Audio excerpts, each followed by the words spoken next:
toutes les autres fêtes connues, écrites dans l'Ancien Testament, il y a le jour des expiations. Il y a beaucoup de principes inclus dans cette fête des expiations. Mais une chose prédomine. Le Seigneur dit, c'est un repos de sabbat pour vous. Vous ne ferez aucune œuvre. Lévitique 23, 32 et 31. C'est une fête pour rassembler le peuple du Seigneur dans le repos. C'est le jour des expiations. Maintenant, en laissant tous les autres éléments, notons la signification du repos de sabbat à ce moment-là. Les fêtes ont déjà été présentées avec l'établissement du sabbat. Ici, le repos du sabbat intervint dans un temps spécial et particulier, en lien avec le jour des expiations. Il nous montre que sur la base de notre union d'alliance avec Dieu, dans la vie triomphant de la mort par le sang répandu et aspergé, sur la base de notre vieil homme qui a été crucifié avec Christ, le corps de la chair étant rejeté au loin sur la base de notre entrée dans la connaissance de l'union avec le Christ ressuscité dans la puissance de sa résurrection, nous entrons dans le repos.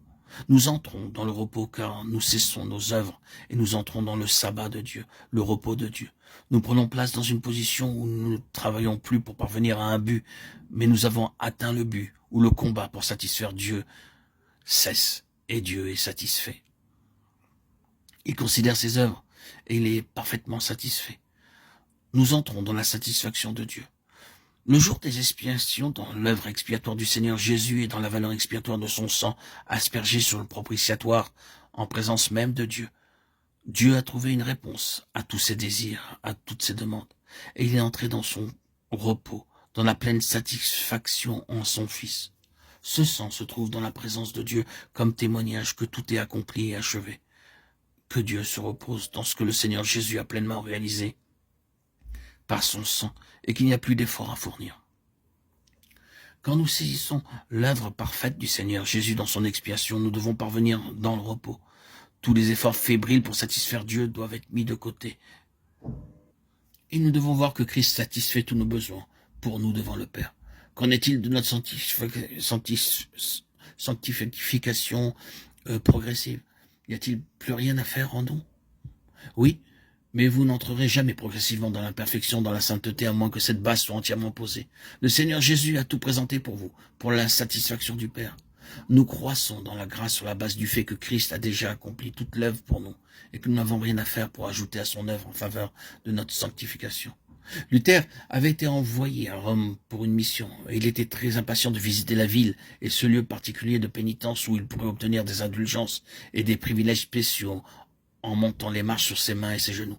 Il pensait qu'en s'imposant cette terrible souffrance, il trouverait le repos que procure la justification. Il a essayé, et cela est devenu très laborieux. Quelque chose lui dit, le juste vivra par la foi. Et comme il essayait encore, la voix lui indiqua de nouveau, le juste vivra par la foi.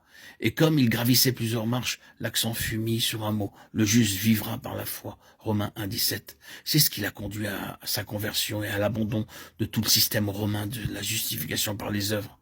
Le juste vivra par la foi, ce n'est pas notre foi en tant que telle en elle-même, c'est l'objet de notre foi, l'œuvre du Seigneur Jésus. Nous faisons trop de cas de la mesure de notre foi. C'est l'objet de notre foi qui importe. C'est quand notre foi s'attache à l'objet, à savoir Christ et son œuvre parfaite pour nous, c'est alors que nous entrons dans le repos. Nous ne gravissons plus les marches de pierre sur nos mains et nos genoux. C'est une chose fondamentale pour la vie corporative du peuple du Seigneur. L'élément du manque de repos, l'agitation, l'insatisfaction s'en vont et nous avons la paix avec Dieu. Nous avons trouvé l'harmonie, ce qui est seulement un autre mot pour la paix. C'est le repos.